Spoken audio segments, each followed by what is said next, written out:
ایک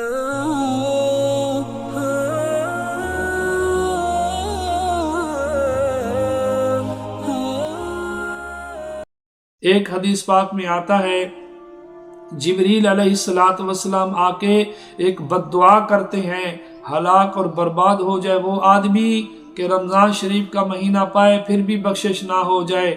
اللہ کے نبی صلی اللہ علیہ وسلم نے جبریل امین کی بد دعا پہ آمین فرمائی۔ پھر اس نے دوسری بد دعا دی، ہلاک اور برباد ہو جائے وہ شخص کہ جس کے سامنے اللہ کے نبی صلی اللہ علیہ وسلم کا تذکرہ ہو، ذکر ہو، پھر بھی وہ درود شریف نہ پڑھے تو اللہ کے نبی نے آمین فرمائی۔